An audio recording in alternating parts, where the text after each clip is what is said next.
Ṣẹ́rí a ní problem as Yorùbá torí àgàgà bóyá ìgbà tí wọ́n ti fún wa ní orúkọ Yorùbá yẹn torí a kì í jẹ́ Yorùbá tẹ́lẹ̀tẹ́lẹ̀.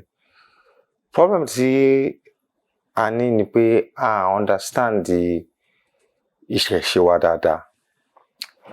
Ní gbogbo ilé ayé ẹ̀kọ́ máa ń pè ní civilization mẹ́rin ni wọ́n pín ilé ayé sí. Àwọn ti òyìnbó ti Christian, àwọn ti Lárúbáwá ti Muslim, àwọn ti Asia, àwọn Buddha àtàwa Ifá Àfà.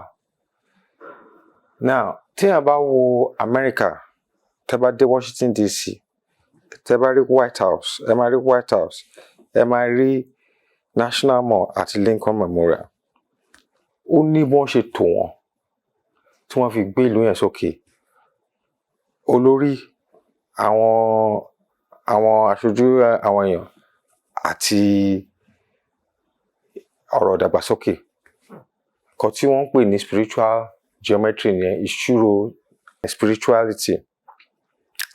Now ní England náà, ní ọ̀dọ̀ tí wọ́n bá ṣe dé Buckingham Palace, lẹ́gbẹ̀ẹ́ báyìí lẹ ti máa rí àwọn White House, àwọn politicians. Ní other side ẹ máa rí Oxford Street. Now nílẹ̀ Yorùbá ní ẹnu wa Ifẹ̀, a ní ẹnu wa ibi tí ọba wà, alókè tàsẹ̀, a ní Ajé àti Òkìmọ̀kún. Ara nǹkan tó ń pè ní spiritual triangle nìyẹn. Òun ni ó gbé wa jókòó. Gbogbo ìlú tẹ́ bá lọ ní àárín ẹ̀ báyìí, ẹ bá ilé ọba, ẹ bá ọjà ọba, ẹ dẹ̀ bá ibi tí wọ́n ti ń bọ òrìṣà ìlú yẹn. Gbogbo ló ń papọ̀ tó ń jẹ́ kí ìlú. Ṣùgbọ́n lẹ́yìn ìgbà tí àwọn Lárúbáwá tí wọ́n jó Ọ̀yọ́, tí wọ́n fi lọ dá Ọ̀yọ́ àti Ìbàlẹ̀ tẹ́pẹ́gbà yẹn ni ẹ̀sìn Màlé ló ti wọ̀ wá. A kàn wá rí pé ní gbogbo ibi tí wọ́n ti kọ́ ẹ̀kíní ọba wa sí, palace wa, gbogbo bẹ̀ ni wọ́n kọ́ àwọn Muslim, wọ́n mọ̀. Ẹ lè ṣe yẹn ní Kano, ẹ lè ṣe yẹn ní Sokoto, ẹ lè rí kí wọ́n gbé church sí ọ̀dọ̀ ọba, sí palace. Ẹ lè rí tí ìyẹn ò mean pé a ní pé wọ́n ṣaralé wa o, ṣùgbọ́n nǹkan ò kí ń jẹ́ bàbá tọmọ kó má ní ààlà.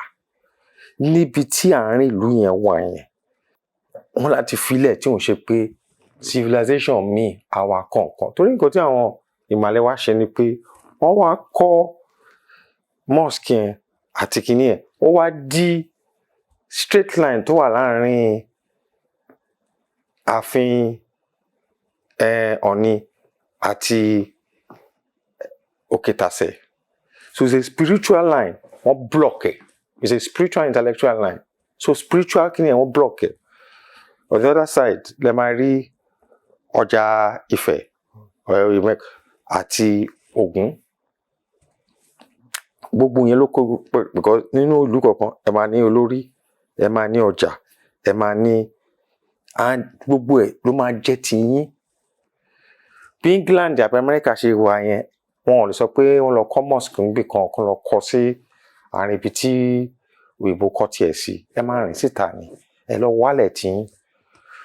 Torí kan tó tún ń ṣe ni pé tí wàhálà bá máa délẹ̀, irú Ìtàkùrẹ́ ń sìn báyìí, mosque gbàdà bàbá yẹn ni, ó borí ààfin amọ́lẹ̀ ni.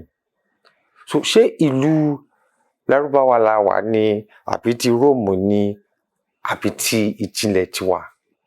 Kódà ṣe ń sọ nìyẹn, ṣùgbọ́n àwọn olórí wa wọn ò fiyè sí. Wọ́n kàn rò pé oníkálùkù yẹn torí wọ́n ti wà ń bẹ̀. Torí lẹ́nu ọjọ́ mẹ́ta yìí wọ́n fẹ́ kọ́ títì. Níbi iwájú ààfin yẹn, a wá ní ojúde ọba ní Ifẹ̀. Ojúde ọba yẹn ló dé ibi tí Òkè-Tàsẹ̀ wà àti Ọ̀jọ̀mọ̀kín. Now tí wọ́n fẹ́ ṣọdún Ọbàtálá, tó bá ti lọ ibẹ̀ yẹn ni àwọn ní àmì Ọlọ́bàtálá ló máa wá láti pàdé Ọ̀ọ̀ni. Mosque tán ti kọ́ síbẹ̀ yẹn sí báyìí, ìgbà tí wọ́n máa fẹ́ sọ pé wọ́n fẹ́ la títì bẹ́ẹ̀ yẹn, wọ́n láti la ojúde ọba yẹn instead kan la mosque, kò dẹ̀ kó rí bẹ́ẹ̀. Now tí àwọn Ọlọ́bàtálá àbí táwọn olórìṣà tó máa fẹ́ ṣe ọkàn ní ibi tí ó jẹ́ spiritual center wa tó yẹ pé ibẹ̀ gangan àwọn onímàlẹ̀ ò ní jẹ́ kan. Ẹ lè wá bá wa ní ilẹ̀ bàbá tó yẹ pé látàyè Odùduwà náà ti kọ́ kìíní over 1000 years kẹ́ wá gbé mosque sí. Ṣáwa lè ṣe bẹ́ẹ̀ ní ilẹ̀ Lárúbáwá? Ṣáà lè lọ kọ́ ilé òòṣà sí Mecca àbí sí Rome àbí sí Washington DC?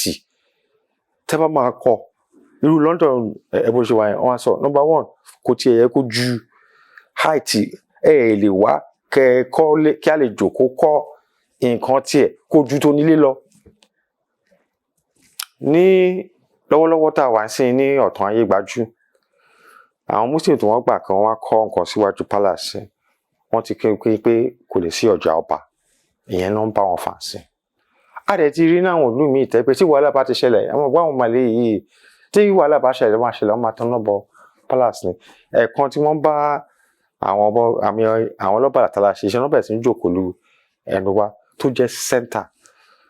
Problem yìí dẹ̀ rí ni pé ibi tí wàhálà èèyàn dúdú tó ti bẹ̀rẹ̀ gan nìyẹn, because òyìnbó ti decivilize wa, wọ́n sọ wá di Yorùbá, Ìgbò, kò sí nǹkan dúdú àmì tó ń jẹ́ bẹ̀rẹ̀ tẹ́lẹ̀, gbogbo ọmọ Ifá ni. Ifá ni Yorùbá ń ṣe, Afá ni Ìgbò ń ṣe, Fá ni Ìgàlà ń ṣe, Ihá ni, so gbogbo wa 16 yẹn là ń lò, wọ́n pín wa ni. Ó kì í sì bá ìgbà tí láti ìgbà tí wọ́n ti dá Nàìjíríà lẹ̀, àwọn North tó jẹ́ Lárúbáwá tó jẹ́ Afro-Asiatic civilization, wọ́n ní bọ́dì kan, Sultan of Sokoto òun ni head wọn.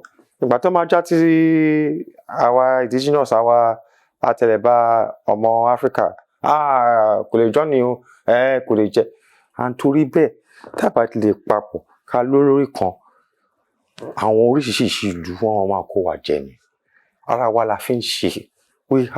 Aláti padà sí pé ká rántí eléyìí ń ṣe ọmọ Yorùbá, ọmọ Oòduà, because Oòduà táwọn ń pè yẹn tó bá túmọ̀ ní Ìgbò,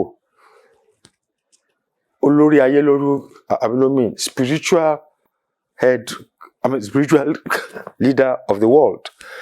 So until tá bá realize pé ìkànnì gbogbo ká ṣoṣoṣo ọwọ́ yẹn, wọ́n máa wọlé, wọ́n máa tẹ̀ wọ́n ní kí agaga wọn máa lè tẹ́ pé gbogbo ibi tí ọ̀rẹ́ palace bá wà náà fẹ́ kọ́. Tí ẹ bá rí lì tí àwọn ọmọ ilé tó ń kọ yìí tó bá rí pé tòótọ́ náà believe pé Ọlọ́run wọn ó jẹ́ tòótọ́ ni, kò yẹ kán lọ máa kọ́ nǹkan sílẹ̀ òrìṣà. Ṣùgbọ́n politics tó ń play, wọ́n fẹ́ pa ni, wọ́n fẹ́ change tó máa yá, wọ́n máa lé àfihàn, wọ́n á lé kí wọ́n á ní olóríṣà ọ̀ṣẹ́, wọ́n á lé wọn, wọ́n ti pa ìṣẹ̀ṣe rẹ̀ nìyẹn. So àwọn ọmọ Yorùbá láti lọ jí kẹ́ rore kẹ́ mọ̀ nǹkan tó ń ṣẹlẹ̀ sí wa.